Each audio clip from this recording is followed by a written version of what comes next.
Excited to have you guys all here today. And it's a big day. So I know historically I've always done the weekly catch ups on what's going on in the industry from real estate and finance and everything like that. But today I have the great pleasure of introducing, I would now say, a friend and a mentor of mine. Um, he's a bull rider, but he's taken two companies public. He's led major trainings for Microsoft, Orbitz, Oracle, you name it. Entirely revamped all of their training programs. More recently, and this is the one that I really enjoy the most. He actually ate McDonald's for 100 straight days, and no, he wasn't the super size me guy. He was actually like the shrink me guy. He ended up losing 83 pounds or something like that, and in 100 days. And some amazing stories on Good Morning America, all the talk shows, etc. So it is my absolute pleasure to welcome Mr. Kevin McGinnis here today. Kevin, how are you doing? Dan, I'm doing really good. Thanks for that. It was not 85, it was 58. It was close, right? 58 pounds in 100 days. But yeah, it's funny. I've been training, developing leaders at the highest level for the last 30 years. No real notoriety. You eat a half a Big Mac on TikTok and you become world famous. It is nuts. Isn't that great? Don't you just love how things go viral for the stupidest of reasons? But I mean, hey, I wouldn't say this is stupid. It was a nice, healthy decision by you. Hey, 100 days of nothing but McDonald's and losing almost 60 pounds in the process. Triglycerides got better by 200 points. Cholesterol went down by 65 points.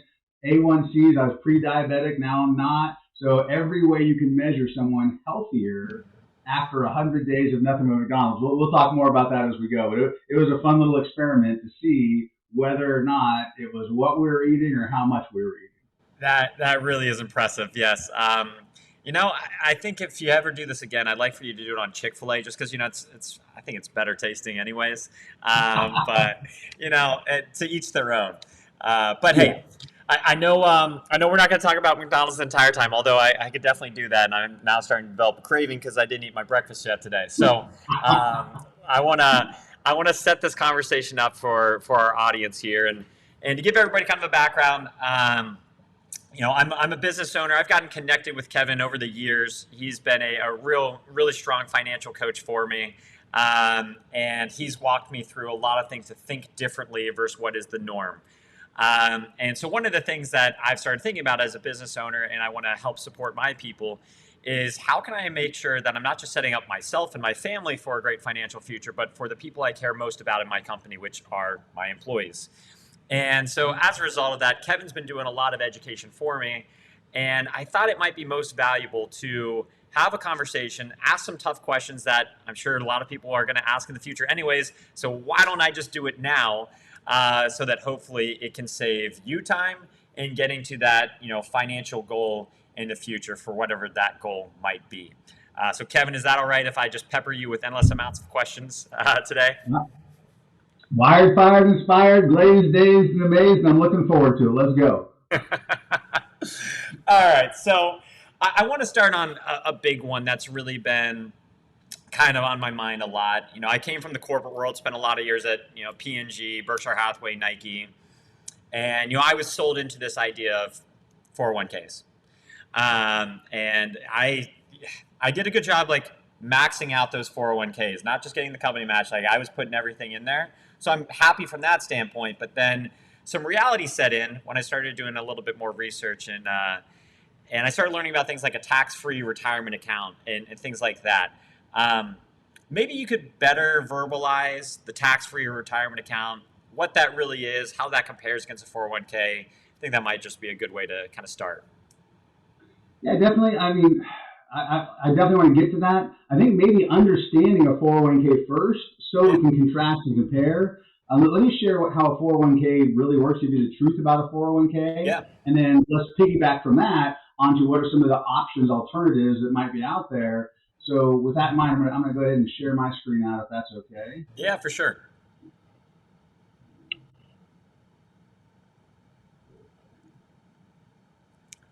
So in looking at what is a 401k, how does a 401k actually work? What's the truth about that?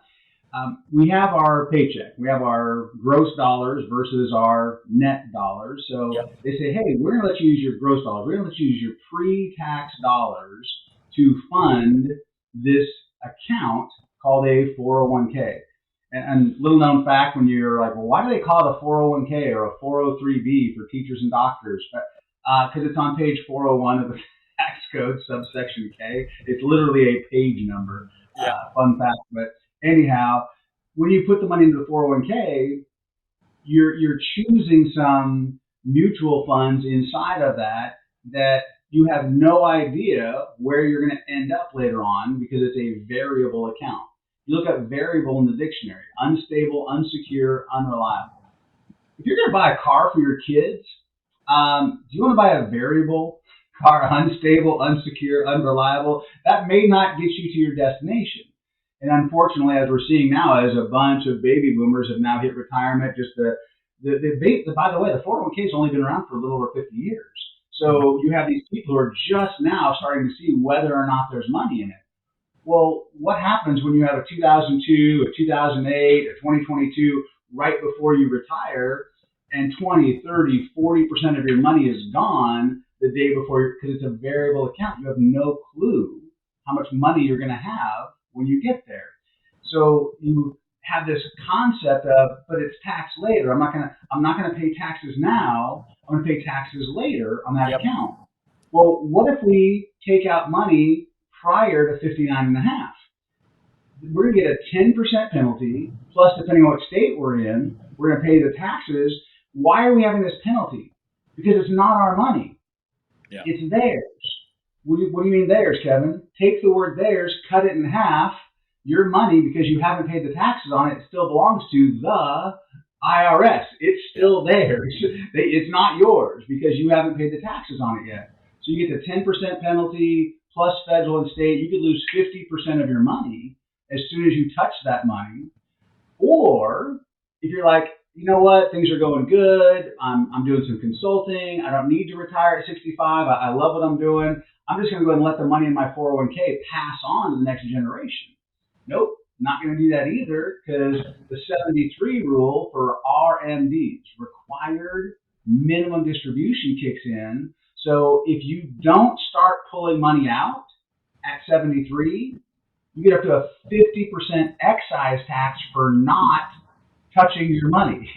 You're getting penalized for not, because they never got their taxes on it. They're going to get their taxes. So they're like, hey, if you don't take the money out, we're going to force you. Required minimum distributions, we're going to force you to take that money out. Yeah. But even if you hit the sweet spot, even if you retire, let's say at 65, you're still only avoiding the 10% penalty. That's the only thing you're getting rid of at that point.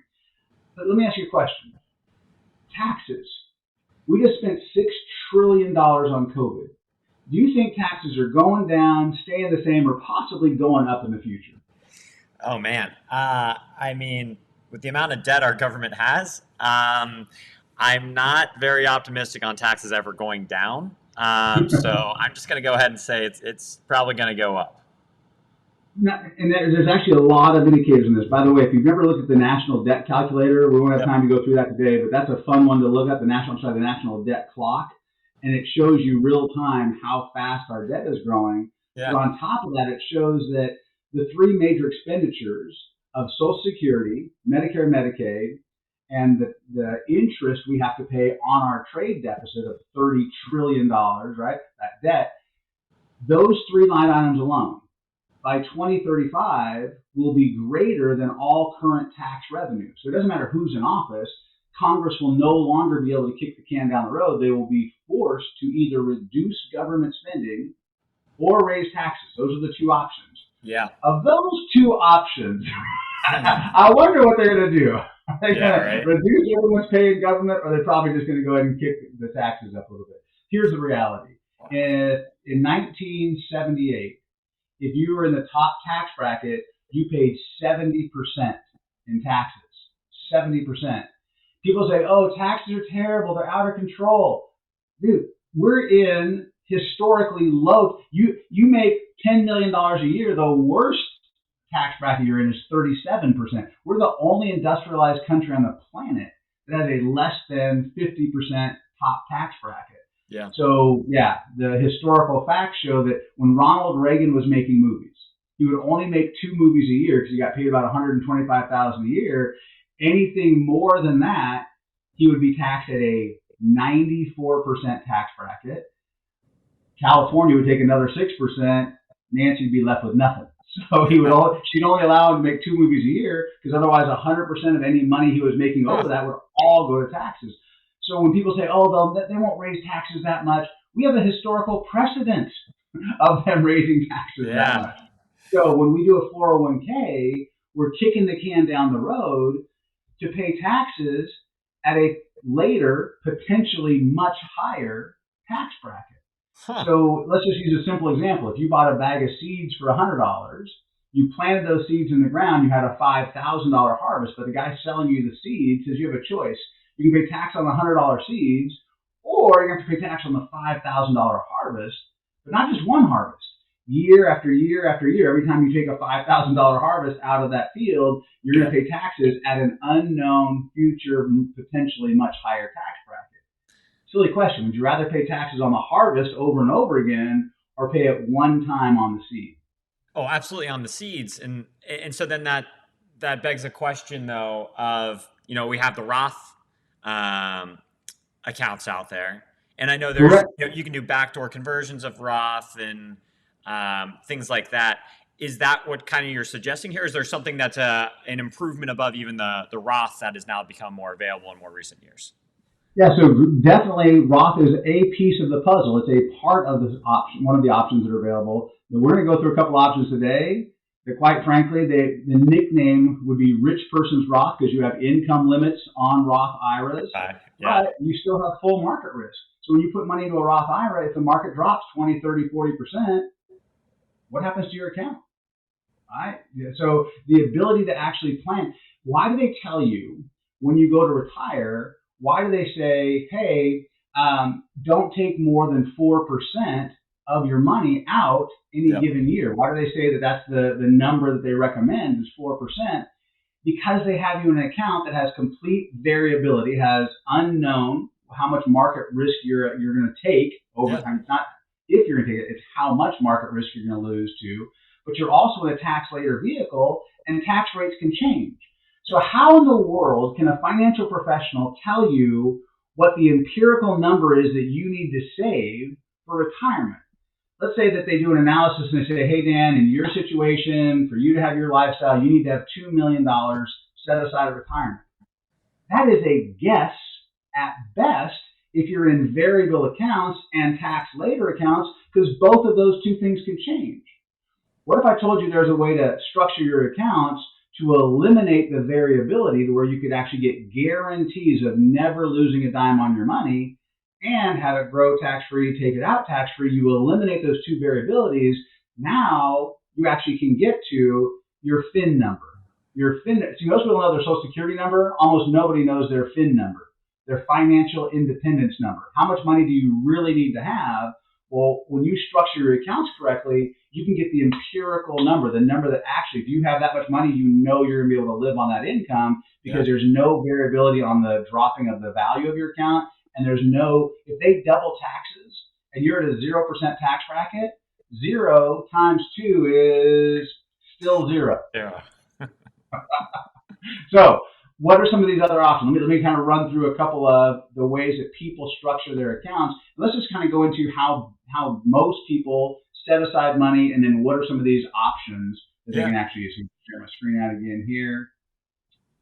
Yeah, and I'd also love, I Good. know you hit on some things like guarantees there. So I jotted it down to make sure we cover that because I also want to understand how can we do guarantees because I'm really familiar of like, well, guarantees sounds too good to be true. So Yeah. I've parking Well, lotted that though. Let's hit that. I don't want to stop you from what you're going to show me right now. no, but this is going to lead right into that.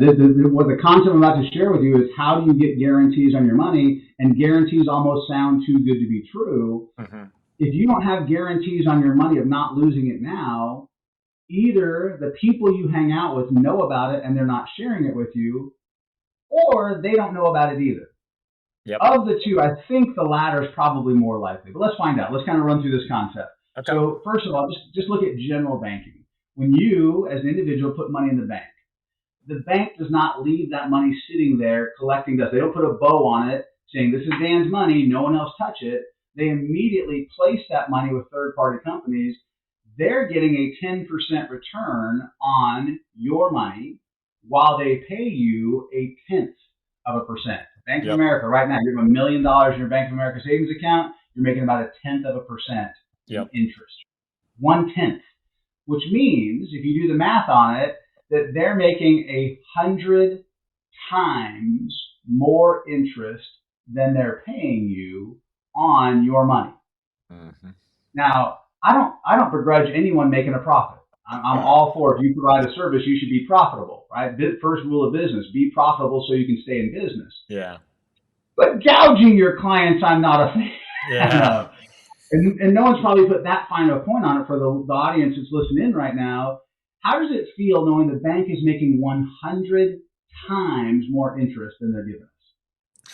Yeah. That's man. I don't want to say it's greedy, but it does sound kind of crazy. Well, Um, let's take a look. Oh, go ahead. no, no, no. I mean, hey, I'd love if my savings account could at least be higher than that. I know there's some out there that are even floating near 4%, but still, even if it's Correct. 4%, which is a lot higher than this point one, they're still taking a lot of arbitrage.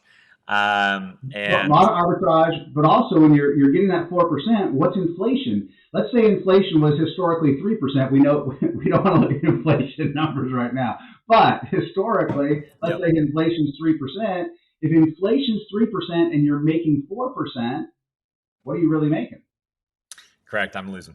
So You're yeah, making one, yeah, you're making yeah, that 1%. that's So if inflation's 3, you're making 4. You're really only making 1 because inflation is eating away. You've yeah, got to outpace inflation or you're losing money. Period. yeah, That it has to happen. So why in the world do we do this? Why in the world do we go to the bank and let them get all the return? There's a couple reasons, and they're good reasons. Liquidity. We need to be able to use our money, sure. so we put it somewhere where we can actually get access to it. The second thing is there's a word you said earlier. I'm trying to remember what it was. Oh wait, guarantees. When we put our money in the bank, we get a guarantee that even if the bank goes out of business, markets crash, our money's not going to lose any interest. If Yep, the bank goes out of business, we have a F, right? The big 4 letters on the outside of the bank: FDIC, Federal Deposit Insurance Corporation, yep, which, by the way, is a company. It's not the federal government. Anyhow, Federal Deposit Insurance Corporation, insurance. What is the bank doing? The bank is taking part of that 10%. They're buying an insurance wrapper on your money that says you can have up to $250,000 in the bank, and if the bank goes out of business, the insurance company is going to guarantee that your money is still safe and protected. yep, Well, here's the question. And by the way, that's all insurance ever is. Insurance is just a guarantee. If you have insurance on your phone and you sit on it and break it, they guarantee to give you a new phone. If you have yep, insurance on your car and you wreck your car, they guarantee to give you a new car. So insurance is just a guarantee. When we're talking about like homeowners insurance and car yeah. insurance and insurance on your personal property, phones, that type of thing. So what if?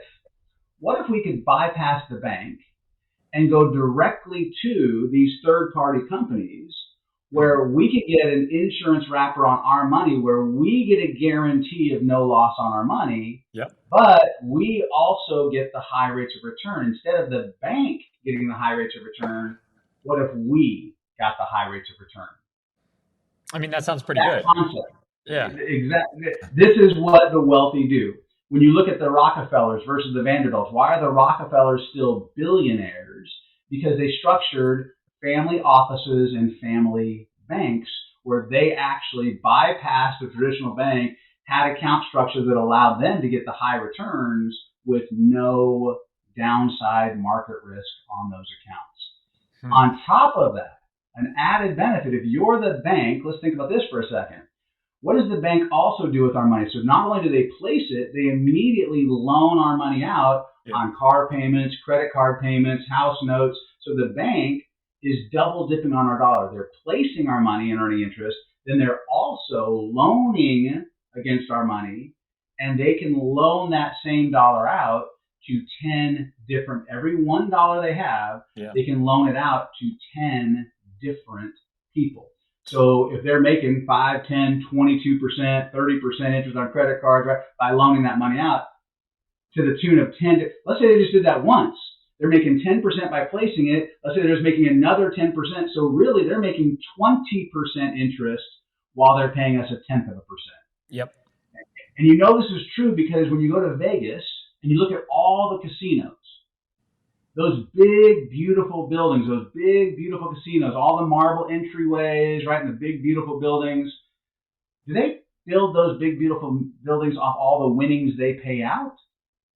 No, right? That's all the money they're taking in that builds those big, beautiful resorts. Yeah. Go to any, well, you can look behind me, right? Go to any big city.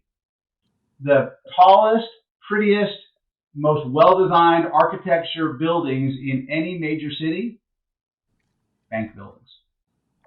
Bank buildings. Yep. So they're not building these big, beautiful buildings off the money they're paying you on your money.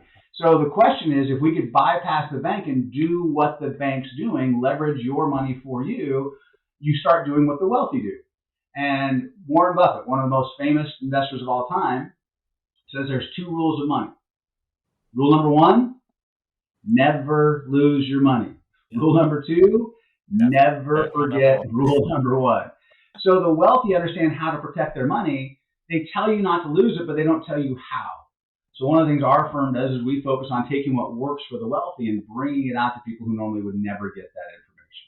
Yeah. So let me share with you a couple of examples here of different accounts that are available. Okay. So as you look on the left-hand side, these are things people want out of their accounts. They want growth. You want to be able to grow your money. You got to get higher than that inflation rate. Otherwise, you're losing money. So you've got to have the potential to outpace inflation. Well, banks don't allow you to outpace inflation. 401k, brokerage accounts, private pensions, tax-free retirement accounts, they do. Next one down, principal protection, being able to put money in and the money you put in, not have it at risk. Well, the bank can do that, but 401ks and brokerage accounts can't. No risk of market loss. When the markets crash, not participating in that loss. Easy access, liquidity, being able to have access to your money, really use it when you need it. Legacy. What about the ability to pass it on to the next generation? Like we talked about with 401ks, they're terrible for that. Chronic critical terminal income replacement. If something happens to you health-wise, you may have medical coverage at work that says, hey, if you have a medical bill, we'll pay the bill. But if you're off work and you can't go to work, how do you replace that income? How do you make your car payment, your house payment? How do you put food on the table if you don't have some sort of income replacement strategy in place, especially for the business owners that are on this? That's it, right? They're them being able to run their business, but also so many families are dual income families, and what happens when one of them can no longer go to work? And if they're not a dual income family, if you're the sole breadwinner, holy cow, you better have something in place, because over 70% of all Americans are going to need some sort of long-term care in their lifetime. And if they're still working when that happens, how do you replace that income? Next one, tax-free distribution, being able to actually put the money in, have it grow tax-free, be able to take that money out tax-free, like Roth IRAs you were talking about, but there's some other structures here. And then when it comes to probate, when we do pass it on, let's preserve the estate that we worked so hard to build. So as we look across that screen, what's the worst account on the page? Which one has the least green check marks on your I mean, this makes me want to punch myself, but it's the 401k. So we've been taught that you want to have this 401k when it is the least optimal. The tax-free retirement account on the right-hand side, tying your money to an index, being in an indexed account, the tax-free retirement account, is the best one on the page. And yet 90% of the people you know have their money in the one you least want it in, and 90% of people you know don't even understand, never have been taught about the tax-free retirement accounts. So as we go through this conversation, we'll dig a little bit deeper on what those look like. But you also have these private pension plans, the ability for those old 401ks and old IRAs to roll them over, old Roth IRAs to roll them over into something called a private pension plan, which we'll touch on before we're all done. But the ability to actually structure some different accounts that the average person just doesn't know about, there's some phenomenal tools out there the average person never gets to see. So like I've left the corporate world now. I have old 401ks. You're saying I could essentially roll that into a private pension plan, and because it'd be a qualified plan, and I wouldn't face any tax consequences of shifting it over. Yes, you have the ability to do rollovers into an account that is going to give you a grip on your money. So anyone playing along here, anyone who's following along, Yeah. grab out a piece of paper and just write down the word grip. But I want you to write it down from top to bottom. So G, underneath GR, underneath RI, underneath IP, and then S. Yeah. Make it plural. Grips. What if you could have an account instead of the account that you're in, that when you roll the money over, that money would have guarantees on it. So the G, write guarantees next to the G. Yeah. Feel free to abbreviate. This is not a homework assignment. You don't have to turn in your homework, folks. No one else is looking at your paper. But I'd encourage you to write this down, just so you can remember some of this stuff later. G, guarantees on your money, meaning the money can only go up, never go down. You have a guaranteed floor every year. You can never take a loss due to market risk on your money. Okay. I, the ability, I'm sorry, R, if I remember how to spell grips, right? R, rate of return. This is why you write things down, folks. Right? R, rate of return. Being able to tie to the market. So whether you tie to Dow Jones or NASDAQ or S&P 500, you get to tie to a market index that whatever that index does, that's the rate of return you're going to get. But they're also going to give you an incentive on top of that, a bonus, a participation rate on top of that rate of return. So let's say that you've got a participation rate of 200%. Well, that means if the market's doing 10, it's 10 times 200%. So instead of getting 10, you'd get 20%. And if they had a participation rate of 165%, when the market did 10, you'd get 16.5%. Yep. So the ability to actually outperform what the actual index you tie to is doing, because back in the day, they used to give you a toaster. Right? They used to give you, when you open a bank account, they gave you a toaster. Well, everyone has toasters now. They don't need more toasters. So now they're giving you participation rates, additional money, which is what you really want in your account anyway. How does that participation work, though? I'm just like, how do they have just extra cash sitting around? So I'll actually let's get through the 5 letters, and then we'll come back and pick apart any of them, just so everyone has them written down. But the I is that index. You're tying to an index like the S&P 500, but it's also the ability to have income for life. These companies want to have your money under management. So remember all that profit that the banks are making, and they're building those buildings. These other companies are realizing, wait a second, why don't we give some of that profit back to, let's do some profit sharing with the actual people who are putting money into the accounts. Mm-hmm. Pretty novel concept. Let's make sure our clients do well. Hey, there's an idea. That's so the index allows you to tie it and choose, so the client actually has to select what they want. And with good coaching and mentorship, they can pick the best ones for their situation. And then they have the ability to get income for life. So for a lot of these baby boomers who are afraid of being couch surfers, like having to live with their kids because they didn't save enough money, they can actually turn on income for life in these accounts, which says that the company is going to make them an offer. Hey, you've saved up this much money. We're going to start paying you X dollars a month, $2,000 a month, $5,000 a month, $10,000 a month, depending on how much you have saved. Sure. But no matter how long you live, even if you would have run out of money, they're going to keep paying you that amount for the rest of your life. So I've got a gal in our business, Jessica. Her grandma's 96 years old. 96, still walks down to the mailbox, gets her check every month. Best decision I ever made. I don't know why she's a leprechaun all of a sudden. But anyway, she never has to worry about outliving her income, right? Yeah. For the rest of her life. She'll never, even though the account that she had would have been well depleted by now, doesn't matter. So the ability to share those profits with the actual clients and make sure the clients have that money. Next one, P, protection. On the protection side, once the money is moved into, it's called an arm's length transaction. Once money is in these private pension plans, it's completely protected from lawsuits, bankruptcies, malpractice, wage garnishments. So O.J. Simpson, love him or hate him, doesn't matter. When he got out of prison recently, he had over $2 million waiting for him. Okay. $2 million. How is that possible? He lost a $38 million civil suit. How could he possibly have $2 million waiting for him? because when he was playing sports, part of his sponsorship money got paid into these private pension plans. So consequently, no one could sweep that account. Heck, you and I get in a car wreck, someone sues us, wasn't even our fault, but they have a better lawyer. They Yeah. take our bank accounts, our mutual funds, our stocks. Once money is moved into these accounts, no one can sweep that money back out of it. I don't care whether you love OJ or hate OJ. Wouldn't you love to have that kind of protection Damn. on your money? Oh, wait. Right. So OJ is able to lose a $30 million civil suit. May or may not have killed his wife. um, and he's still able to get out of jail and have $2 or $3 million sitting around waiting for him because of a policy he put in place. Google it. Fact. Jesus. Okay. Gotta love how things are structured. All right. Yeah. No. And again, I don't. Again, it doesn't matter whether you love or hate OJ. You think he should have had that money or shouldn't have it. I don't. Doesn't that? The question is on your money. Wouldn't you want that type of protection? 100%. Because hopefully, no one following along is planning on. Yeah, I'm not going to take the same life plan or trajectory of him. But yeah, I mean, I get it. If there's an oh shit moment, I want to make sure I have things protected. And I thought I was already safe enough putting a lot of things in LLCs. But it seems like this is even one step further from a protection standpoint of my assets and my family's assets.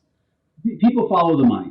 People we're moving more and more into a very litigious society, and consequently, they follow the money. Whoever's got the money, that's who they're going to sue. Yeah. So consequently, as you grow your wealth, you want to make sure there's protection. My recommendation is you make sure there's protection in place. Yeah. LLCs are one way, corporations, and making sure that any money that you're personally growing has those types of protections on it. Absolutely. Yeah, I like it. Okay. All right. So I've got my guarantees. I'm writing on the screen here so others can follow along if need be. Oh, nice. So guarantees, rate of return, index/income for life, protection. What's the S? Signing bonus. How about getting some free money? People like love that. hearing about you're hearing these athletes.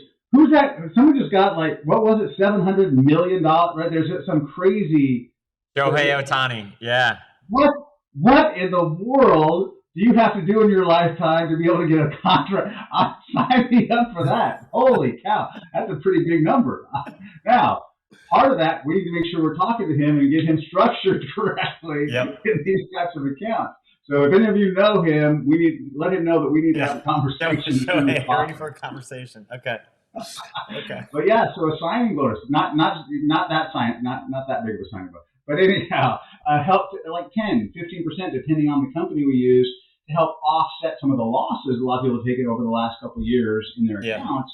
Let's get them a signing bonus to actually offset that. And at some point during this, we can actually pull up some examples on these things. Yeah, those are just some of the examples, some of the tools, and we can peel back the layers, other questions you might have on it.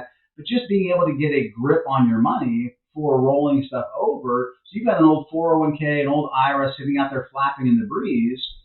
Which of those 5 things do you currently have on your old 401k or your old IRA?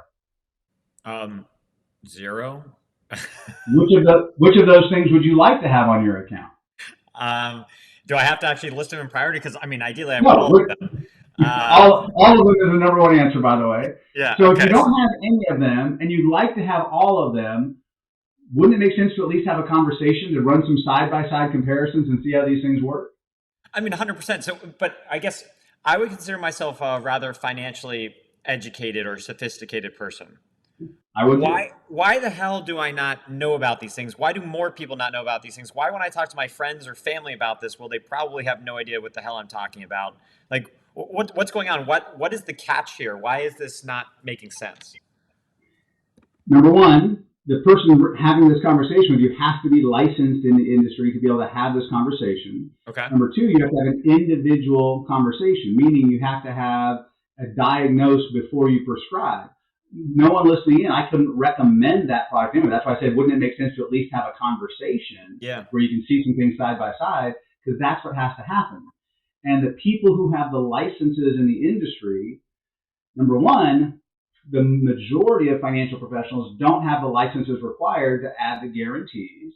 Number two, the people who do have the licenses are so busy talking to the top 10%, top 5%, top 1%, because they get paid more on a larger client Sure. So in their mind, they're swinging for the fences with the bigger clients. They're not taking this education out to the masses.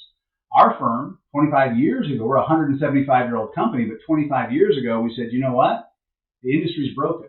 And I know from when I was climbing the corporate ladder, Yeah. my first promotion to vice president, as I was climbing the corporate ladder, I finally get that promotion to vice president. The next day, Charles Schwab, Merrill Lynch, Shears Lehman, hey, Kevin, we can help with your finances. And I was like, hey, where were you when I was eating top ramen? When you need the help the most, there is no help. It's not till you reach a certain level financially that everybody wants to help you.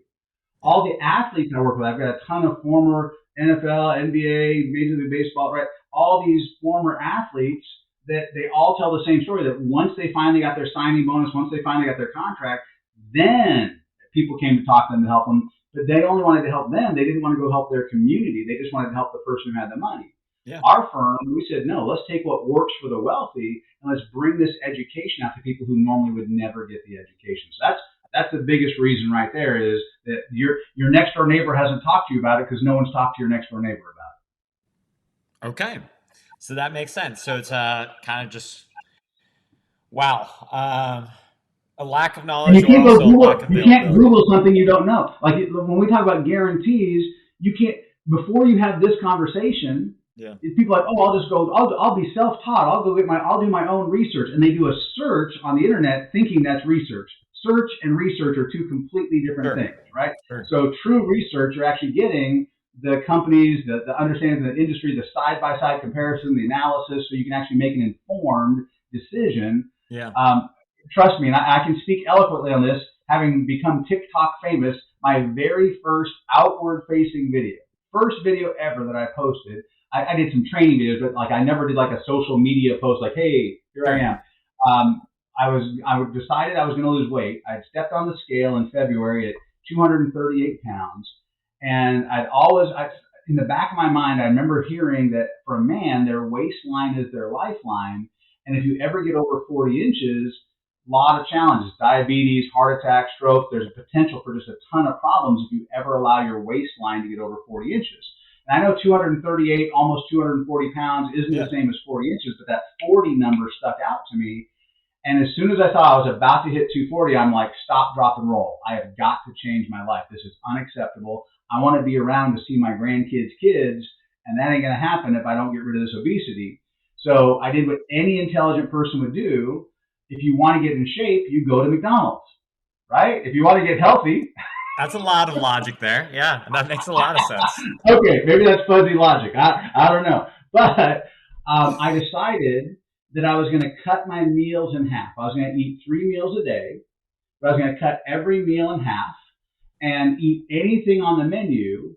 But instead of supersize me, I was going to be half size me. Yeah. My supersize me guy almost died in 30 days because he was eating everything they gave him. And if they said, do you want to supersize it? He said yes. And by putting all that in, he was just clogging everything up.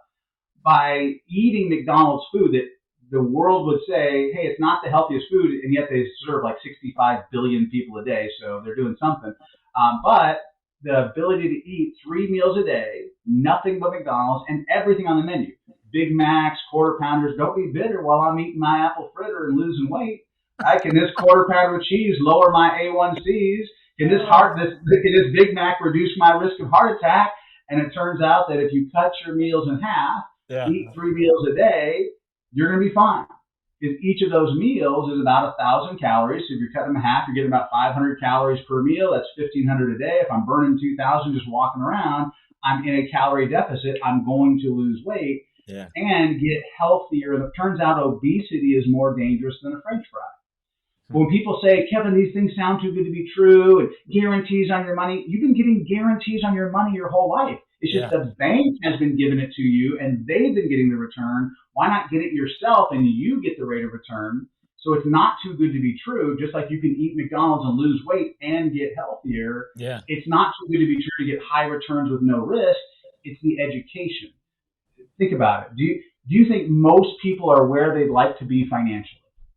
No. I mean, the wealth to poor ratio in this country has become even more out of whack. So I would say, the majority of people are not where they want to be. including Is myself. it because they're not working hard? No, I'd say there's plenty of hard workers out there. Yes, you might have some people that aren't working hard, but I'd say the majority of people mean well. And you've got school teachers out there. I mean, one thing, I think you know this about me, but I have a mental health company, and I believe the two most underappreciated groups out there are school teachers, where a lot of my family is from, and therapists and clinical social workers. I think they're the two most underappreciated things, and it's a Deeply needed, very pet peeve. absolutely necessary, vital to the growth of our society, and completely underpaid. Correct. And so I know they're all working their asses off. I mean, it's and please, Working hard, if putting you their guys ever own watch money this, I into it, appreciate it. buying pencils themselves. I mean, just crazy, right? The stories you hear. So if it's not that if it's not that we're not working hard enough, Yep. then maybe if what we're doing isn't working, maybe we don't understand the system, and Yep. the people who are becoming wealthy do understand this. Maybe there's some education needed there, I and agree. that's literally what I love that we're having this conversation to open the door for these conversations so people can get the education. Now, do something with it or not, that's your choice, but at least make an informed decision, which most people are not making Yeah. at this point. Yeah. No, I would agree. I mean, hey, I went to a great high school, a great university, a great MBA. And I didn't really get a lot of financial education.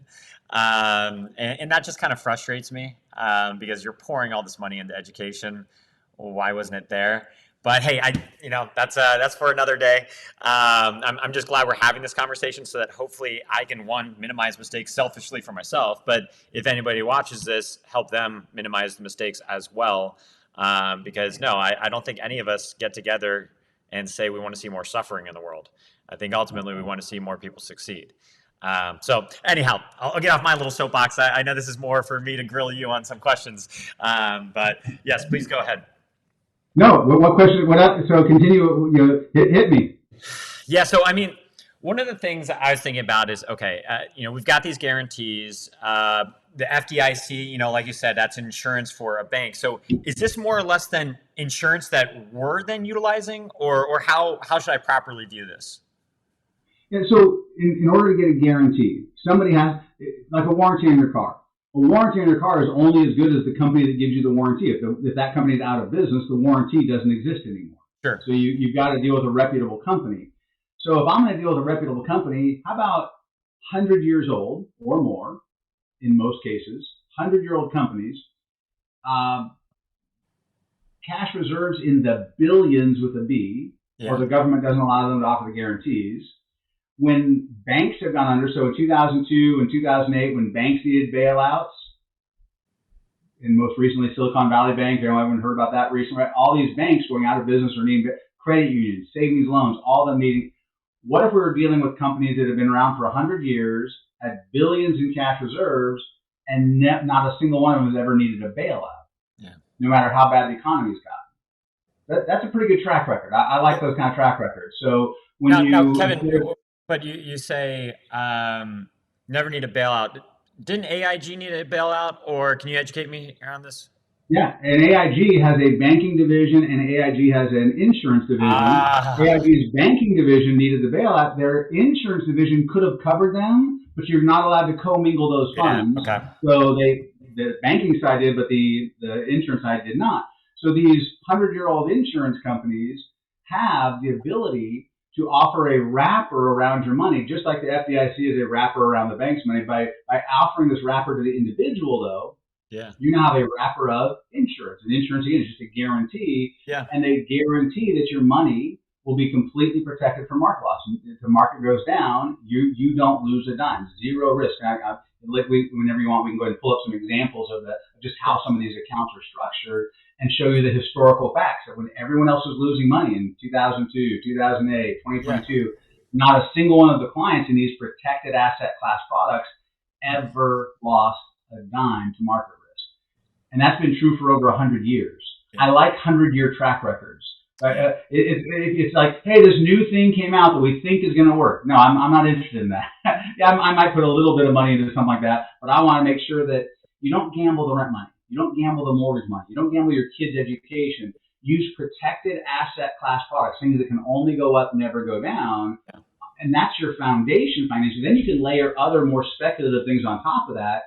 But what if you could have that banking structure that this money that's protected, you could loan money to yourself even for the more speculative things, but your base amount was never at risk. So Yeah. you actually got to double dip on your dollar, just like the bank gets to double dip on your dollar. When's the last time you got to use the same dollar twice? Never. So if the bank can do it, wouldn't it be kind of, if it's good for the goose, isn't it probably good for the gander? Yeah, I would.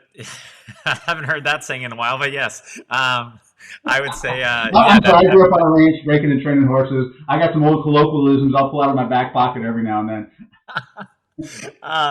yeah. So hey, I Don't would put your boots absolutely in the love oven to and tell use me my they're money biscuits. twice. I'm Yeah, sorry, go ahead. I would love to use my money twice. I just don't know how to utilize my money twice unless I turn into my own bank, and unless if that's what you're saying, like I can become my own bank, then please tell me how I can become my own bank because I would love nothing more than to be the Bank of Cosgrove. Absolutely. So that structure, that tax-free retirement account we were Yeah, talking about earlier that had all the green check marks in it, yeah, that account, as you grow your assets, what's the inventory of a bank? Or if you have a car manufacturing, you have a lot of inventory, right? You've got spark plugs and engines and tires and right all the things if you're going to build a car. Which, by the way, crazy thing. A friend of mine, a new friend, I met him and he was telling me the story that he worked for Ford, and during the pandemic, they had to stop production on their assembly lines for lack of one SKU. So SKU, right? Part numbers. They have these, a million part numbers that go into yeah. a car.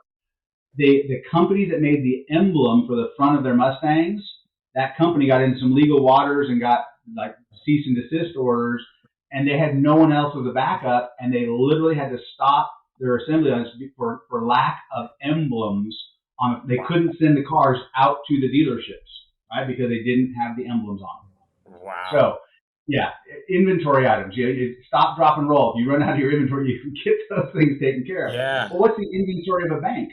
The bank only has one inventory item: cash. yeah, Right? As soon as you have the cash, now you can do things. So if you had the Bank of Cosgrove, what would you have? You'd have an inventory of some cash built up, but then structured correctly in one of these accounts, high returns, 10, 15, 20, 30, 40% return on your money. I'll show you that here in a minute. So you're able to get all the high returns with no risk once that money's grown. Not only the money you put in, but as your money grows, hmm that's all protected. The money you put in plus any growth dollars every year, basically locking in at that high watermark so you can never lose to market risk any of that money. But you also have the ability to double dip on that dollar. So as soon as you have some money built up in that account, let's say, heaven forbid, your transmission goes out in your car yeah, and you got to spend $3,000 to get a new transmission. I yeah. don't know what transmission costs these days, but let's say it costs $3,000 to get yours fixed. Works for me. Yep. What would you do if you didn't have the cash on hand in your savings account, or if you didn't want to tap into that, you wanted to save that for other emergencies, so you grab out your credit card and you go ahead and pay the auto repair shop to fix your transmission. And now you're going to pay 15, 18, 20%, depending on what your credit score is on interest you're going to be paying on that credit card. Or you've got over $3,000 sitting in your savings in your personal bank that you're hmm building up. Why not loan yourself the $3,000? And Yep. here's your loan qualification process. Do I qualify? Yes, I do. Because you are the bank, right? So you loan yourself the money, you then pay off the auto repair shop, Yeah. but now that $200 payment you're going to pay on your credit card and pay interest to someone else, you can choose to pay that credit card payment to yourself. So Hmm. now your money never left your account. You loaned against that money. You didn't take the money out. So that money is still sitting there earning a 10, 15, 20% return in the Yeah. account, not losing anything. And you got to use the money. So you double dipped. You got to use it Yeah. simultaneously. And all the interest you would have paid the credit card, you're now paying back interest to yourself as well. Think about everyone following along here. Think about all the interest your family has paid. Not just you. I'm talking parents, grandparents, brothers, sisters, nephews, nieces. Think of all the interest your family has paid over their Yeah. lifetime. What if your family had all that interest back and all the interest it would have made in a high interest account? Wouldn't your family have to be better off financially at that point? Yeah. Wow. Damn. That's what I'm talking about. Hmm. I don't care how well you've done financially. You would have to be better off financially by having that structure in place. Yeah. So the short answer is yes, you absolutely, in these tax-free retirement accounts and these indexed accounts, you have the ability to get high returns, no risk. Oh, no tax on the growth, no tax on the distribution, but you also have that ability to loan yourself money. That's one of the ways to get a distribution. Yeah. Loans are non-taxable. Yeah. Think about it. When you take out a $500,000 house loan, the bank gives you 500,000 that you receive that money, and then you basically hand it to the owner of the house that you're buying, and you buy that house, Yep. and now you're making a payment on the loan to the bank. Yeah. Did you have to pay taxes on $500,000 of additional income that year? No. In fact, I got a tax write off with the interest that I'm paying Hey, up. right? And you get to write off the depreciation of the house that you bought, depending Yeah. on whether it's a rental property or not. So you get appreciation, but you get to write off depreciation. It's crazy, right? Phantom income is a beautiful thing, Yeah. but the ability to actually get that 500,000 in the first place, you don't pay taxes. Loans are non-taxable. So Hmm. when you're growing money in your account and you loan it back out to yourself, there is no taxes due on receiving those funds. Why would the government want me to even be able to do this then? Because as we touched on at the start, we predict taxes are probably only going to go up and never go down. Why would the government then want this? Or are they trying to make it hard for people? Like, as you already said, I didn't really know about this. I know a lot of people probably don't know about this. So, how do we understand where the government Right. ends in this situation? So the government uses tax breaks to incentivize us to do things. Sure. The government uses tax breaks to incentivize us to do things. Whenever you get a tax break, realize there's a benefit to the government, or they wouldn't be doing it. Well, let's think about that for a second. So let's say you use the house example you just used. When you buy a house, if you're going to be a renter versus a homeowner has to make more money to be able to save up the down payment to be able to Yep. then afford to buy the house. They have to be more stable because they're buying a house in one area, so they're stable in that community. Mm-hmm. Once they buy the house, they're making more income in that community, so they're paying more sales tax, they're paying more income tax, and they just bought a piece of property, so now they're paying property. You understand that by giving you that little tax break, Yeah. they're getting a whole bunch more revenue. By giving you a little bit, they're getting a lot. Yeah. Does Yeah. that make sense? Mm-hmm. So uh, every time you see a tax break, don't be mad at politicians who are getting big tax breaks. Learn what they're writing off and get the same tax breaks yourself, right? Yeah. The tax code was written in this country for you to have a business. So anyone who's following along who's just an employee, I highly recommend, I don't care if it's selling Tupperware or tomatoes out of your backyard or being a referral agent in a business like ours, do something that allows you to have a business income so you get all the tax write-offs that come along with being a business owner, even Yeah. part-time. If you're just part-time in that business, you can even lose money in your business for 4 years, not make a dime for 4 years before the IRS considers it a hobby, and you get all the tax breaks that go along with that. So that's just one example. But the reason is IRS wants you to be a business owner. Because if you're a business owner, you're bringing employees on, you're driving commerce, you're driving revenue, you're making more income, you're getting more income. So again, there's always a benefit to the government. Yeah. So why do they want people to use these types of accounts? Well, we were doing these accounts before Roth IRAs even existed, before there was even such a thing as a Roth IRA. That's only been around for 25 years or so. Yeah. So we had these accounts that would grow tax free and take them out tax free. People are like, how's that possible? There's no way. Yeah. How is The it? government is going to tax your money in one of three places at least: when you make it, when you grow it, or when you take it. If you're doing notes on your screen, put in make it, grow it, or take it. All right. So make it, those of you playing along at home, that's a good one to take. So you can get taxed when you make your money, you can get taxed when you grow your money, or when you take the money, the distributions of it. They don't really care where. As long as they get their taxes, they're fine. So we talked about a 401k being pre-tax dollars, and we said earlier we'd rather pay the tax on the seed and never pay the tax on the harvest. So if I use after-tax dollars Mm-hmm. into these accounts, since the government already got their tax on my normal income tax, I then use an after-tax dollar instead of a pre-tax dollar. They say that that money goes into this account and grows tax-free and take it out tax-free. And again, before Roth IRAs came along, they're like, there's no way that's possible. Like, yeah, they want their tax revenue now. They want to be able to use that money to go buy those $600 toilet seats and the $500 hammers that Yeah, the yeah. government is notorious for buying. Uh, $600 toilet seat. That better have a bidet built in. That better be a heated toilet seat, right? I want some super special stuff going on there. But anyhow, think about it this way. If they don't encourage us to save money, if the Yep. government doesn't give us incentives to put our money into accounts so that it can grow tax free and take it out tax free, they realized we were going to become a country of impoverished old people. They had to come up with ways to incentivize this. So then when Roth IRAs came out, we're like, see, Yeah. they're not doing. There's no legislation. There's no one litigating against Roth. No one wants to take that off the table. Sure. These tax benefits of being able to take a loan and be able to take your loan out, that's been around for over 100 years. So this, and no one's ever tried. In fact, these accounts, instead of them trying to stranglehold them or take them off, they're actually incentivizing people to use them more. In 2021, they just like tripled the amount of money you can put into these accounts. So there's actually legislation to increase this, not decrease it. Because again, the government's going to get their taxes other places because they got the tax on the revenue before you put it in. So you tax when you make it versus taxing when you take it later on at an unknown future tax rate. Okay. Wow. That's okay. That's really good perspective, and it's making me think a little bit different from a mindset perspective. So okay, got it on that part. And I want to be respectful of your time because I know we're pretty much running up on an hour here. And I still have a ton of questions saved for you. Where would you want to go next from a directional standpoint to make sure we cover kind of the biggest and most important things? Yeah, so the two flagship things that I would recommend most people at least examine are these tax-free retirement accounts and the private pension plans, the GRIP that we had everyone write down earlier. Yeah.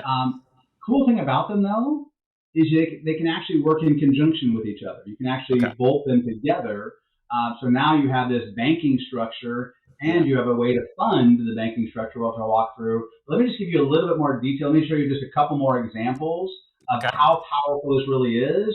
And then we can kind of maybe put a bow on it with how you can kind of blend some of this stuff together. And by the way, this is just the tip of the iceberg. These are two flagship things that we recommend people at least look at as for their structure. There's a bunch of other things as well, but once you have that foundation in place, you can layer those other things on top of it.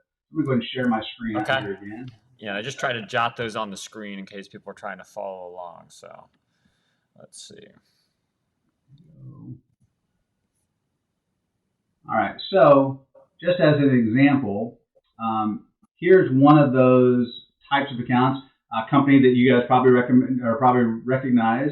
You've heard of companies like Pacific Life, the big whale on college sports. You've heard of companies like Prudential, Get a Piece of the Rock. Here's another one, Nationwide is on your, right? You guys have heard the jingle before. Love it. Yep, good jingle. So in one of these accounts, you have the ability to get not 0.1%, but have a 30-year historical average of 10.35%, a floor of zero risk on the account, and a participation rate of 190%, which means if the market's doing 10%, you're actually getting 19%. So your ability to get high returns with no risk.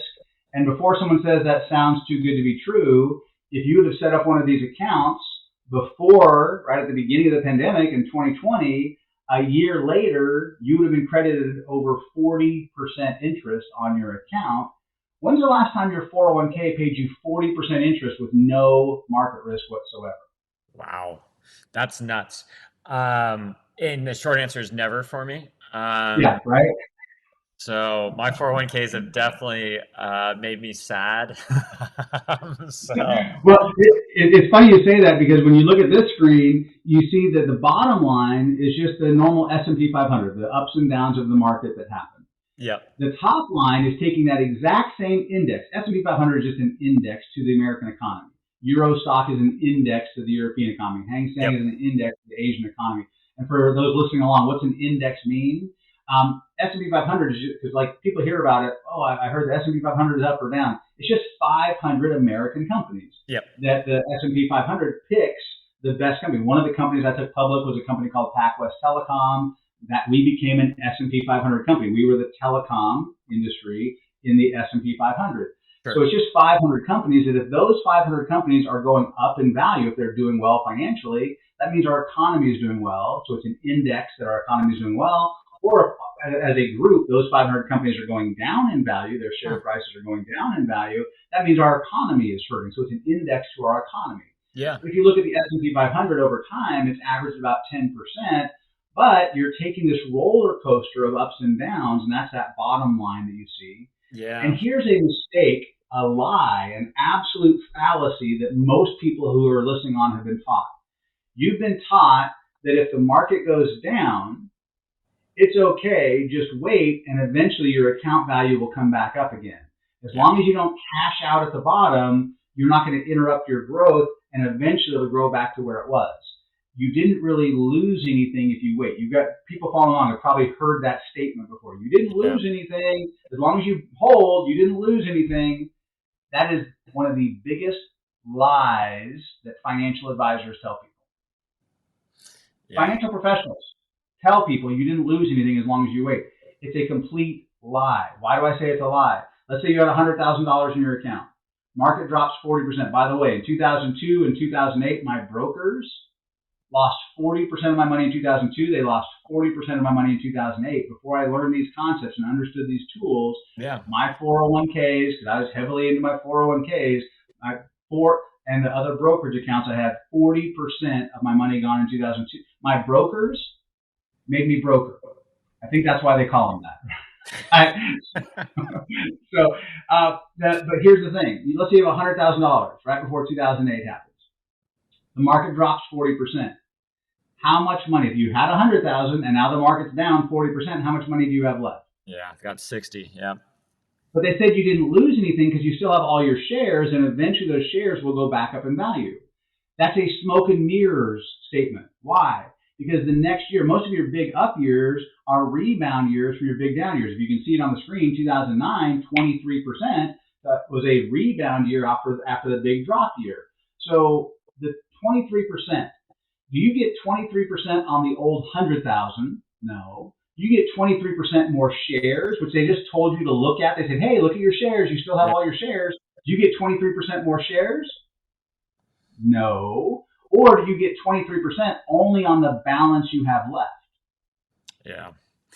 So they lost 40,000 of your money. That money is no longer there to earn interest. Well, here's how bad that really is.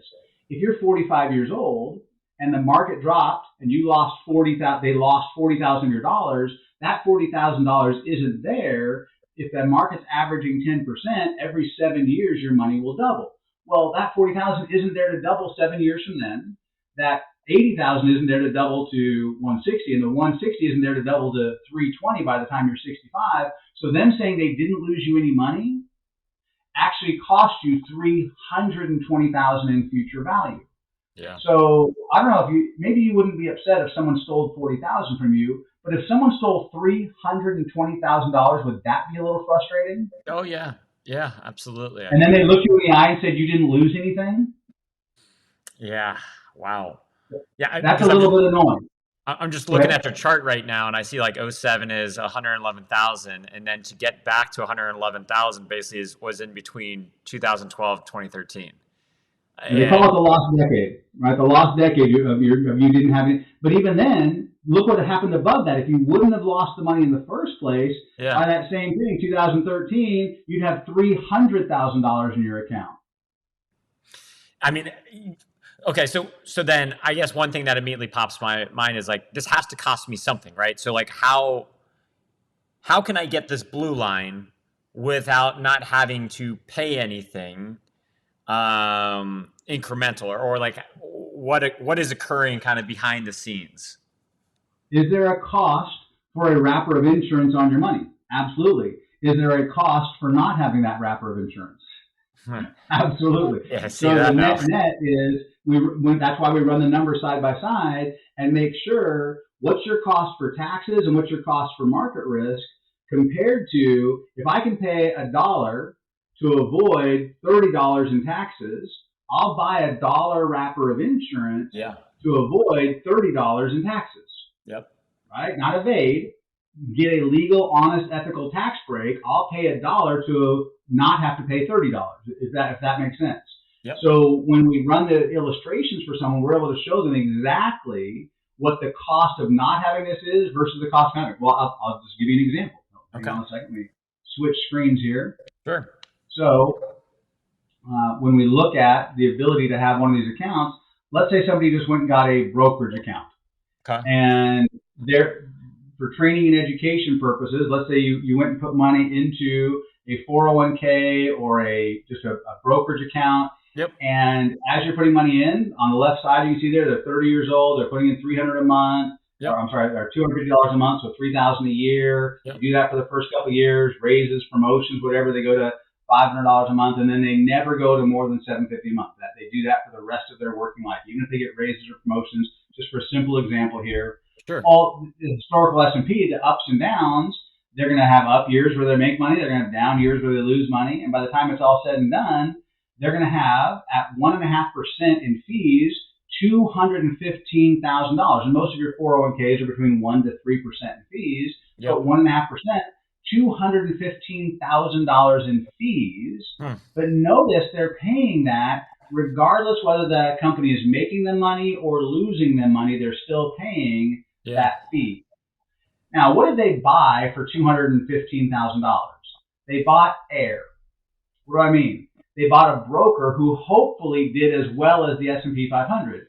The reality is, hedge funds, brokerage houses, Warren Buffett made $1 million bet with these hedge fund guys saying, hey, S&P 500 versus you guys over the 10-year period, I'm betting $1 million that the S&P 500 will beat you. Yep. And about 4 years ago, that 10 years was up, and the Girls Club of Omaha, which is who he donated it to, were the big benefactors of him winning that bet. Yep. So the 96% of brokerage houses don't beat the S&P 500. Yep. So you're paying a fee to do what the S&P 500 does, hopefully, right? That's literally what. So you're buying nothing. Yeah. So you spend that $215 in fees, you end up with $866,000.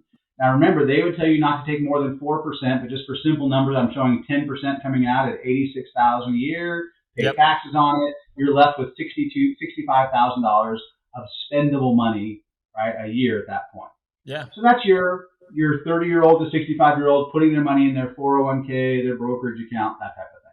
Yeah. Or same money, same time, going into an account that has guarantees. So you'll notice on the right-hand column there that when the left-hand side had red numbers, there's no red numbers on the right-hand column because of those guarantees we talked about. So if there are any Can fees, you keep scrolling there, Kevin? I think I can just see on the screen still the 401ks. I'm starting to see some blue squares. Historical backtested. Okay, got it. Okay, yeah. So you have no losses on that account. So that wrapper of insurance that gave them that guarantee of no losses, notice that there's a slightly different amount in the account. We're going to slide over here. They're going to pay $188,000. Right now, I see a 3% difference in performance. This blue area is 3% better than the stock market. But that's not even real either. It's even better than that because you never had to recover from losses. So the same rates of return. What if they were both 10%? 10% never recovering from losses will be higher than 10% averaged after loss. Here, guys, this is crazy. The reality of another lie the industry talks about, when they use averages for rates of return, when you see Janus mutual funds did X%, averaged X over X amount of years. Yeah. Here's the problem. They're taking positive and negative years. Yeah. As soon as you put a negative year into the calculation, the averages don't work. Think about it. If you had $100 and that $100 had a 50% gain year and then a 50% loss year, your average return would be 0 at the end of those 2 years. That's your average. You average 0. So in most people's minds, they think, well, I didn't lose anything. Well, no, because you had a 50% gain year, you went up to $150. Then you had a 50% loss year, you lost $75 of that. So now you're left with only $75 in your account. They get to tell you average 0 when Yep. you actually lost 25% of your money. Yep. It's a lie. Averages don't work when there's negative numbers. Yeah. So, how do you fix that? Don't take a loss. Never have a loss in the first place, right? So 13 is better, but it's even better than that. But look at the total cost. The total fees for this person over that time was $188,000, not the 215. So they paid less. But what did they get for the 188? They got guarantees on their money to where they can only go up, never go down. Yeah. They got zero risk, right? So on that, but they also had no taxes. It grew tax free, and they get to take it out tax free. Interesting. And they also had a wrapper of protection. If something did happen, then the family is going to get the money inside plus that wrapper of protection. Yeah. But look what their cash did. Not only did they buy those things, look what their value of the account, $2.7 million. You take out 10% a year to live on, that's $278,000, pay zero in taxes. You get to retire on $278,000. Silly question, Dan. You have a choice. You're putting your money away. You could have $65,000 or $278,000 a year to live on. Oh man. I don't know. I don't know. It seems like I might want to have the higher amount, but I'm kind of crazy that way. But that's just me. Wow. So basically that's a 5x difference. It's basically a 5x difference is my rough calculations. And I mean, I don't know where inflation's going to be by the time I get to retire, but I think I'll be able to survive off of $278,000 a year versus I think better than 65,000. Yeah. Regardless, better than no matter how bad it is. I'd rather have more than less. Yeah. Right. So the ability to have that guarantee on your money to get the high returns with no risk, no tax on the growth, no tax on distribution. I think everyone should at least have that conversation. I think they should at least see a side-by-side comparison of what's really happening in their 401k versus what could happen structured correctly. Yeah. I mean, this is incredible. So thank you for that. I mean, I hadn't really thought through everything in this much detail. But I understand, like, okay, what is necessarily done by everyone is not what is the right thing to do. And who's telling us to do it? Here's the thing. So I love what you just said. What everyone else, if all the lemmings are doing this, correct. Haven't you ever heard that if everyone else is doing this, you might want to do the opposite? Yeah. So when all the talking heads on the radio, when all the talking heads on the podcast are saying one thing, you might want to start looking at something else sometimes. And let me just give you a great example of that. Have you ever heard that you should pay your house off early? Has anyone ever told you to pay your house off early? Like pay an extra payment, do a 15-year loan instead of a 30-year loan, make bilateral payment, right? Just all these different strategies to pay your house off early. Yeah. Let's just think about this for 30 seconds. People following along are going to understand how much misinformation is out there in just this one simple example. Sure. And if this is true, what else should we be looking at as well? So let's say you have a 30-year loan on a $500,000 mortgage before interest rates went through the roof. You had a $2,000 mortgage payment, or a 15-year loan would be a $3,000 mortgage payment. Yeah. $2,000 versus $3,000. You're paying an extra $1,000 into your house? No, you're paying it to the mortgage company so they can go loan it to other people. There's an incentive for them to get you to do this because it gives them more cash up front to loan to other people. Yeah. But on your statement, it shows that your cash equity is going up in your house by doing that. So let me ask you a question. When your house goes up in value, when it appreciates, does it go up in value based on the money that you paid to the mortgage company or based on the market that you're in? Market. Which one causes your house to market? Has nothing to, whether you have $1 or $100,000 of your own money paid extra into your mortgage, your house is going to appreciate the same amount. So any dollar extra you pay to your mortgage is earning 0% interest for you. Okay. But Kevin, it's paying off a debt. Yeah, I understand that. Most people aren't in the 7 or 8% loans. They're all in the 2 or 3 or 4% loans. So consequently, you have money that could be earning you 10% with guarantees on it, or it can be paying off a 3%, 4% debt. I'm sorry. Why would I take 10% money to pay off 4% debt? That's silly. But let's take this a little further. Let's say your neighbor is paying their house off. They're putting extra money in it. They're halfway home. They've got 250,000 of cash equity in their house.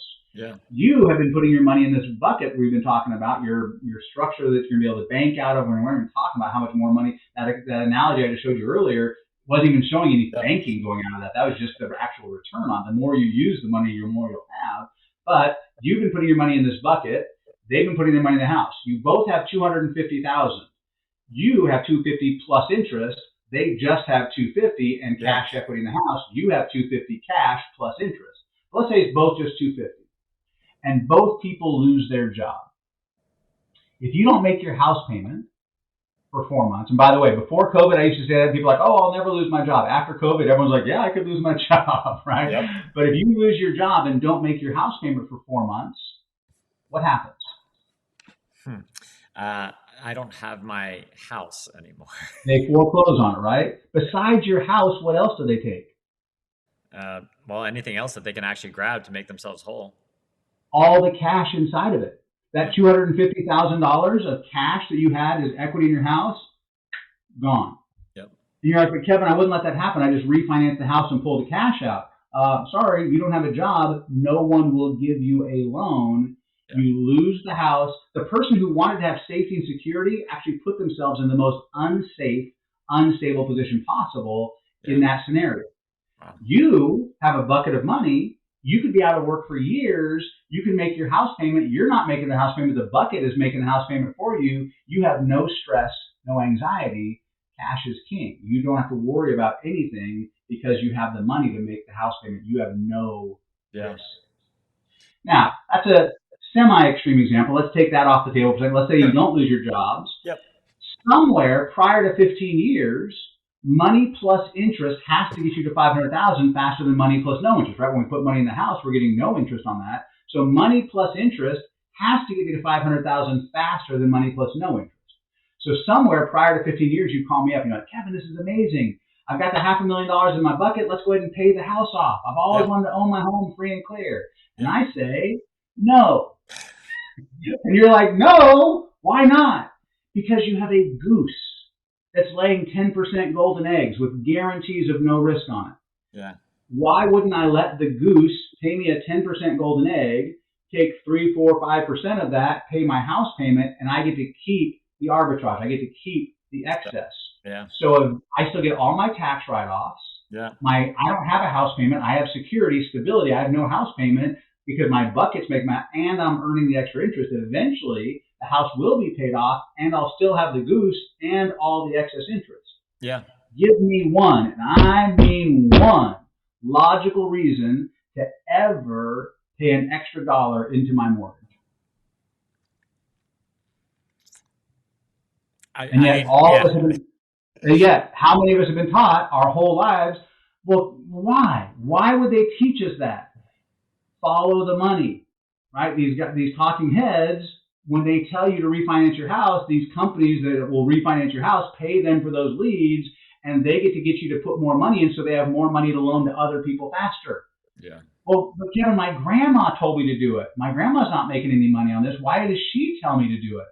Because she had a 14% loan on her house.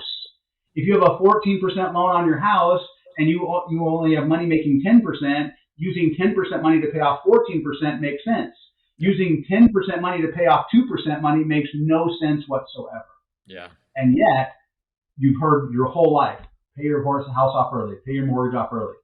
Guys, that's not a good financial decision. Yeah. Now, it can be a good emotional decision, but it's not a good financial decision if you have these accounts that we're talking about, the ability to get higher returns with no risk.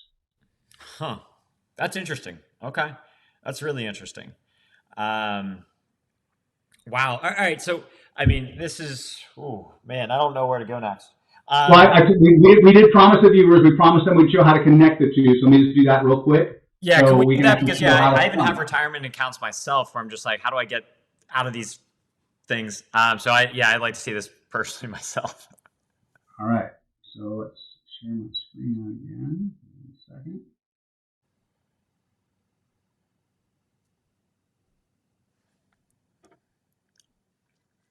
There we go. Okay. So when we structure these accounts, we talked about the fact that you can have an old 401k, old IRA, old KEO, SEP IRA, whatever, 403b. We can roll that over, and however its tax structure was structured before, we can maintain that tax structure. So in other words, if it was a Roth IRA or a Roth 401k, when we roll it over, it's still a Roth Okay. 401k or Roth IRA inside of this private pension plan. Excuse me, it's no longer 401k. It would be converted to an IRA as it rolled over. It would now be a Roth IRA, though still inside the private pension plan. Yep. Now, once that money is moved over, you can take 10% a year out of that private pension plan with no penalty from the company you roll it into. So, for example, Athene, Lockheed Martin just rolled $10 billion, their entire $10 billion pension, they just rolled into Athene. So if Athene is good enough to handle Lockheed Martin's $10 billion, probably okay for our old $200,000 who was sitting out in a 401k somewhere. That gives me a good vote of confidence. I agree with you. Okay. So we roll that over, and once we roll that over, that account, let's say we start taking 10% to fund into this indexed account. Now we also could be funding that indexed account with the money that we would have been putting into our 401k or some other savings vehicle. So 100 a month, 500 a month, whatever is going into that. Yeah. But we don't have to do that. We could just fund it out of this rollover that we did. Sure. So in an actual example here financially, let's say someone had $200,000 sitting in an old 401k that was flapping in the breeze. Yep. Which, by the way, you may hear it here first, but I am predicting in the next 12 to 24 months, we are going to have another major market correction. Another major drop in the market. Yep. Not going to be a soft landing. There's a bunch of indicators out there, a bunch of reasons why. We won't get into all of those today. But if I'm wrong, you're in an account that can only go up anyway, so you're still getting the high returns with participation rate. If I'm right, you're completely protected from any losses. So it's a no-lose scenario. Yeah. But anyhow, we roll the money over. You've got $200,000 that was at risk, tax later, for example. We roll it into a private pension plan, take 10% right off the bat to fund that indexed account, but then the $180,000 that's left, 10% a year of that goes into it. So you'd think over 10 years you would completely deplete that private pension plan. But if that private pension plan is making 10% and you're taking 10%, you still have that entire nest egg amount. You're still funding its growth into this index account, which allows you to double dip on your dollars, high returns, no risk, no tax on the growth, no tax on the distribution. So just not even factoring all of that in, just the actual account, what would happen in the new account, and not doing any of that double dipping, not doing any loaning out of it we talked about, just the actual numbers on the account. By 65, that account will have grown to $600,000. Mm-hmm. If it's making 8% and you're taking 8%, that's $48,000 a year tax free. Yep. Do that for the next 20 years, that's $960,000 you took out tax free out of your account. Yep. But there's a wrapper of protection of $500,000 in protection wrapped around that money, giving it the tax advantages and the guarantees we talked about. But then also, when we finally pass away, the $600,000 that was sitting in the account that we're earning interest on, that money is going to pass on. All of this passes on outside of probate and income tax free to the family. So the total, when you add it up, is over $2 million. We took $200,000 of tax later at risk money, and we converted it to $2 million of tax never on the growth or distribution and zero market risk money. I don't know about you, but I like them numbers. Yeah, those are nice. I think that's rather strong. I like, I forget which company you said just did $10 billion over to this group. So I like that there's an additional vote of confidence there.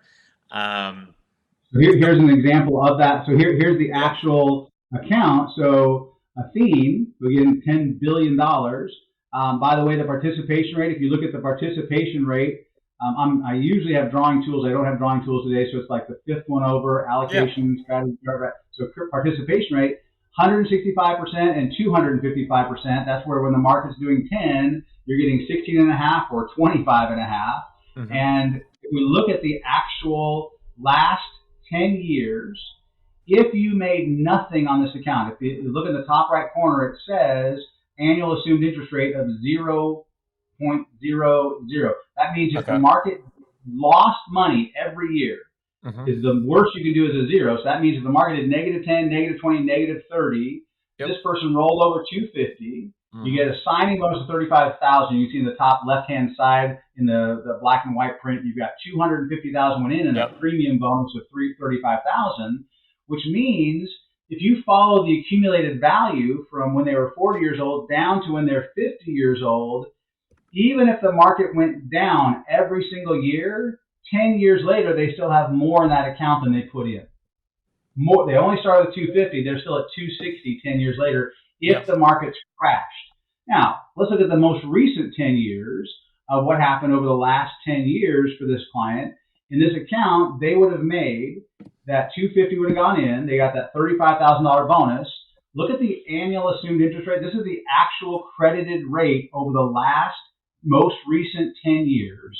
You'd Yep. have gotten 53%, 995, 41%, 33%, 42%. When's the last time your 401k paid you over 40% interest with no market risk? Never. Never. Right? And yet, that's exactly what this account has done over Yeah. the past 10 years. So your ability to get high returns with no risk. Kevin, you can't eat McDonald's and lose weight. Yes, you can. Kevin, you can't get high returns with no risk. Yes, you can. Yeah. Right? And here's the most recent 10, the highest 10, and the lowest 10. The worst 10 years in the last 20 years, your 250 still would have gone to 433. Best highest would have gone to a little over a million, but the most recent 10, 994,000. That's So again, nuts. there's these things that people just don't know what they don't know. No one's ever taken them through this process. No one's ever explained these concepts to them. But when you bolt these two things together, now you supercharge some things, and it amplifies somebody's ability to reach their goals dramatically faster. Wow. Yeah. I mean, this is crazy. So I don't know what to say next. I mean, the way I'm thinking about it is I already know I've got a lot of stupid 401k accounts still left over. I have my one left at P&G. I've got my one left at Berkshire. I've got my one left at Nike. And those alone. And then I also, yeah, I've even got like a small Roth one. Um, so in theory, I could create a private pension plan for each one of them. And then I could take, let's just say it performs at a 10% market rate. Um, and let's just make it simple math for logic purposes. It's $100,000. So if it's growing Yep. at 10%, it gets to up to 110% next year. I can take out 10% of that without facing any penalty, and I can actually move that 10% into paying for that IUL policy you were touching on there, that tax-free retirement account. No penalty from Athene. Depending on what you were in before and how old you are, there may be a penalty for touching that money early because it was structured as a 401k that you couldn't touch till 59 and a half. So there may be a 10% penalty on that. Unless it was a But let's Roth, think about right? it. But let's look at the one that has a 10% penalty. So let's say I have a 10% Yep. penalty for touching it early. Well, is that a terrible thing in itself? Because if I get a 10% penalty, but I move it into an account that will never take a loss, is it safe to say that if I'm 30, 40, 50 years old Yep. and I've got 10 years to go before I'm retired, 20 years, 30 years to go before I retire, is it safe to say over the next 10, 20, 30 years, there's going to be at least one 10% drop in the market?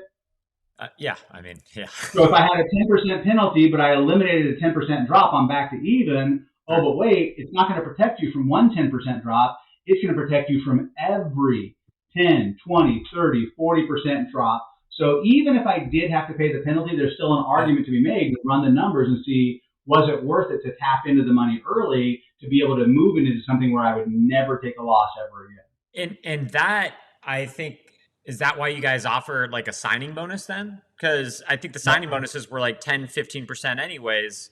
So in theory, the signing bonus is paying my penalty.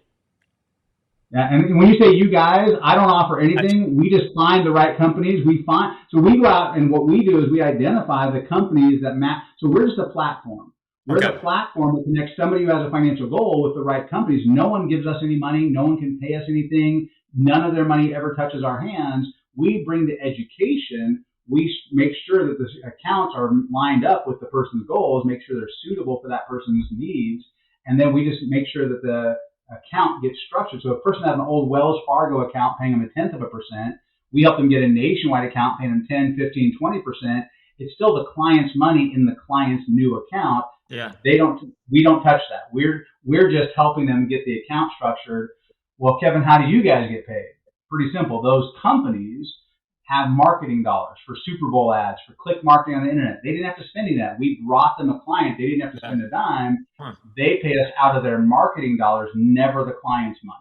So that makes us, we just have a best interest in getting the education out and helping a person make the best possible decision on how they're going to reach their financial goals. That's super interesting because I mean, many, many moons ago, back in my college days, I actually worked for Northwestern Mutual. And so I used to sell insurance. I drank the company Kool-Aid. I bought myself a whole life policy and all that stuff. And I will tell you, I no longer have that whole life policy because I did 12 straight years paying $2,500, $3,000 of premium. Let's just say $3,000 for simple math. So 12 straight years, I paid $3,000 in premium, so $36,000 in total. And during that time, the stock market went up about 210%. You wanna guess what my cash surrender value on that policy was? Oh, it must have been like 80, 100, $200,000. Ah, man, it was $38,000. I made a whopping $2,000 in profit. And so as when I called up my Northwestern Mutual contacts since I was no longer, working there, I asked them just like, why don't you have these other policies that I'm looking into now? And I am in an IUL now. Thank God I found the light. And I asked them, just like, well, we don't offer that. Why wouldn't insurance companies offer that? And then how, like, as you mentioned, you were touching on the platforms piece. So then you're not specifically working for any one company. You're more like, I would say, like the Uber that connects drivers to riders. So you can connect insurance companies. Is that how it is? Yeah. So we have a whole bunch of drivers. We have a whole bunch of cars out there, over 100 different companies that offer these accounts. But there's 1,000 companies, and we're dealing with 100 that offer, not the 1,000 that don't offer. Why would these other companies not offer these? Well, think about it. When an insurance company, so the whole tax benefit of insurance. So 100 years ago, 1913, the government said that life insurance is a benefit to the government.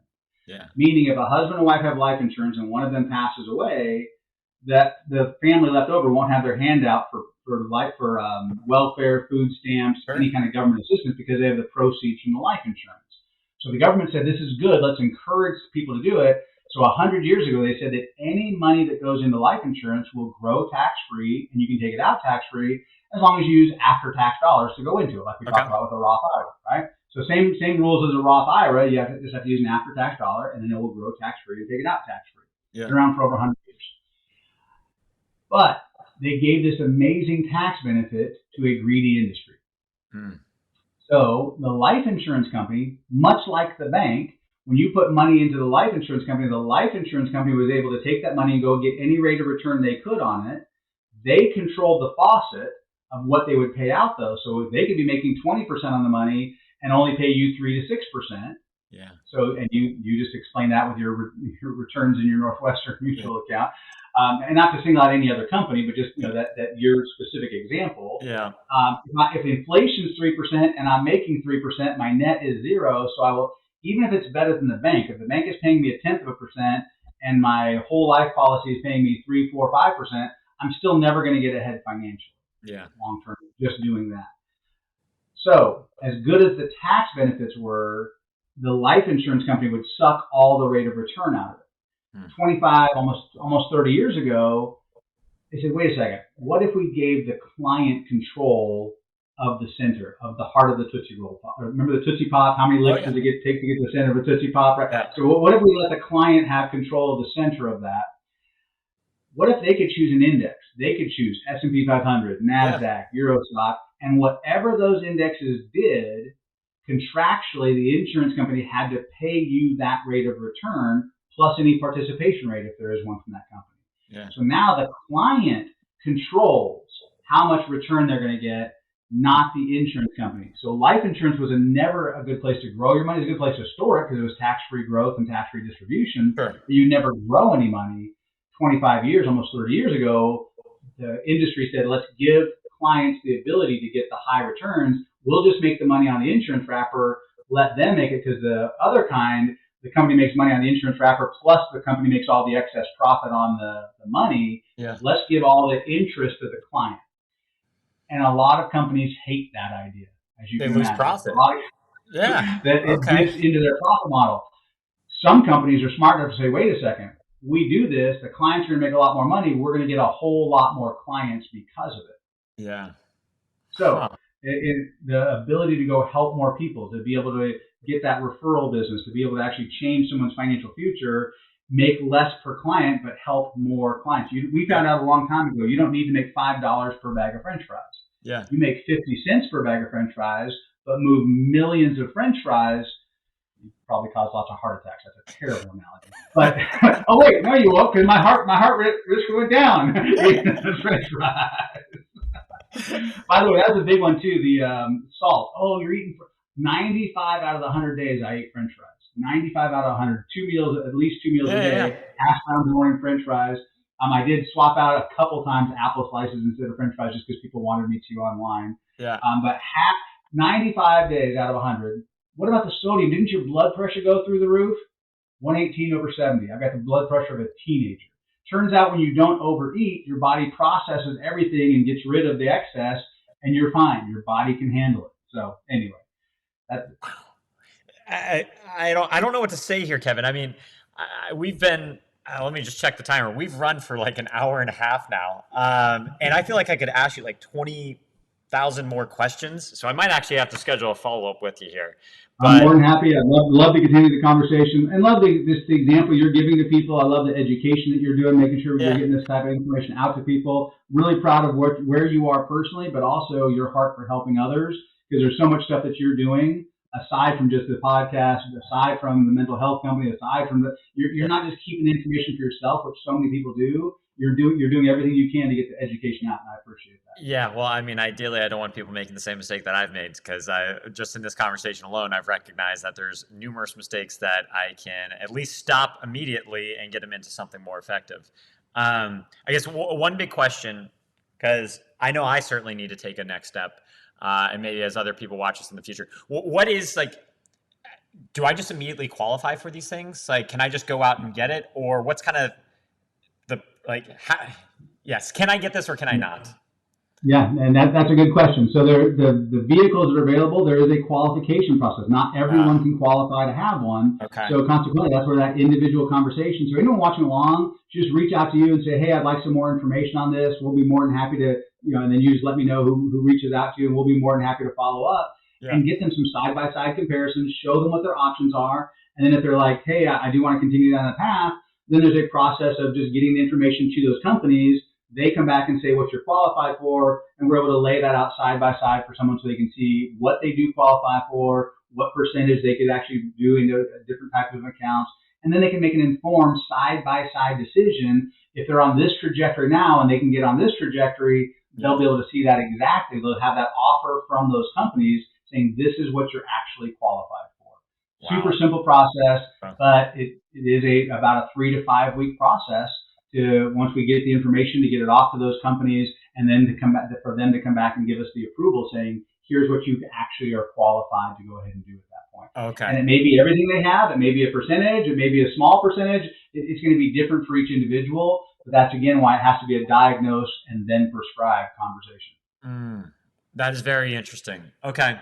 So one, I don't know if I can actually get this. If I can get it, champagne for everyone. But if not, there might be still alternatives I can play around with in the future. Ideally, I just want to go after the Porsche first, since that sounds like it's the best option for me. And that's where that conversation identifies which things are in your situation the better than what some. Our goal is to dramatically improve someone's situation, whatever trajectory they're on. We just want to dramatically improve that situation.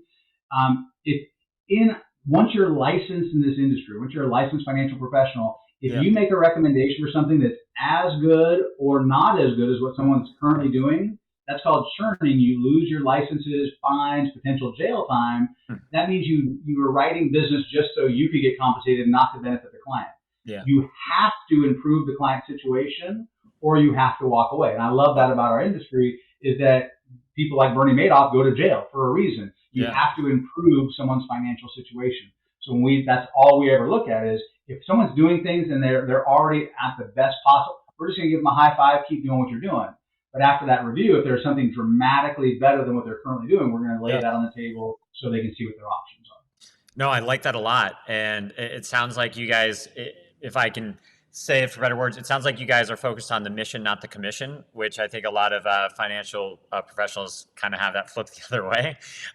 So I like Well, that. that's that five, make 50 cents per bag of French fries versus $5 per bag of French fries. We found out a long time ago, I'd rather make less per client and help a whole lot more clients Yeah. versus gouging a few clients. And that's where every other financial advisor is always focusing on getting that next doctor, lawyer, business owner, and everyone's fighting for the same clients. And no one's talking to the 90% who desperately need the help. Just like when I was climbing the corporate ladder, no one talked to me until I got that promotion. Just like these athletes, no one talks to them until they get that signing bonus, but then they don't go back and help their community. They just help that person. Yeah. Versus us, we want to take this education and information out and get it out to everybody so they can make intelligent decisions. Yeah, so that's great. So I actually don't have to be a millionaire. Hell, I don't even have to be making over $100,000 a year to at least get started on the stuff, right? We don't care if someone starts with $25. You can have $25 million, or you can have $25 you want to put away for your kid's college fund. Have to get the same advice, get the same analysis, get the same recommendations as if you're a multimillionaire. That's awesome. So this then goes to like where I was talking on earlier of my two favorite professions that I think are the least compensated or rewarded for, teachers and like therapists and clinical social workers. They can actually benefit from this too. It's not just the millionaire. Okay. Dramatic. So to retire as a millionaire, you don't have to own a McDonald's. You can work at McDonald's and retire a millionaire just by structuring your accounts correctly. It's not about how much you make. It's the difference between what you make and how much we can create a gap. So if my expenses are here, my income's here, I've got a gap. If my income's here and my expenses are here, I got a problem. Yeah. So we're all about increasing that gap. So when we do that analysis, we identify, if you go get a fitness professional, you go to the gym, they help you find muscle you didn't know you had, right? You wake up the next morning going, ooh, I didn't even know I had a muscle there. Why is that so sore? But they help you find muscle you didn't know you had, and then they help you build that muscle. Yeah. A good financial professional should help you find money you didn't know you had and help you build that money. So some people think, oh, I'm living paycheck to paycheck. I don't need a financial professional. I don't have any excess money. No, that's why you need a financial professional. If you don't have the excess, you need to find someone to help you find the excess and then help you grow that excess. We charge zero, no cost to the client. None of their money ever touches our hands to do that analysis, to help them find that muscle, the money that they didn't even know they had, get them tax breaks, get some debt paid off, etc. So they can think they're living paycheck to paycheck, and yet we can find money they didn't know they had and then start growing that money. And again, if you start where they are, $25 a month, $30 a month, just something. Let's get the habit developed. Yeah. And once you have that habit, then we can actually, as we increase someone debt reductions, taxes, etc., we can go ahead and add more to that. Or as they start making more money, we can help them get that habit of getting money working for them instead of them working so hard for their money. I like that. Okay. Well, I mean, this is fantastic. And thank you again. This is just absolutely incredible. I still could ask another 20 questions. I'm going to have to save this for another date because now my laptop is telling me I've got 5% battery power left and I didn't bring my charger with me. So I'm going to be forced to end this. But so one final question though, Kevin, if people want to get in touch with you, how do you want that? Or do you want them just to contact me and I try and sync you in? Or just go through you. Yeah, just go through you. That's totally fine. And then I've got over 1,000 licensed agents around the country. So no matter where they are, we have local representation for them. So we'll be able to actually have that conversation and at least get them the information. No obligation, just get the information so you can make those informed decisions going forward. But yeah, just go through you. That'd be the best. Because they already know how to contact you. They know how to find you. They know how to get to your podcast. So going through you would be the best bet. Wow. All right. Well, hey, you're going to have to come back another time. And next time I'll remember to charge my laptop. But no, Kevin, thank you so much. If I don't talk to you before then, have a wonderful Christmas and New Year's. And thank you again. Back at you. Merry Christmas. And Merry Christmas to all the people following along and watching. Appreciate you guys. Have a great day. Take care. See ya. Bye-bye.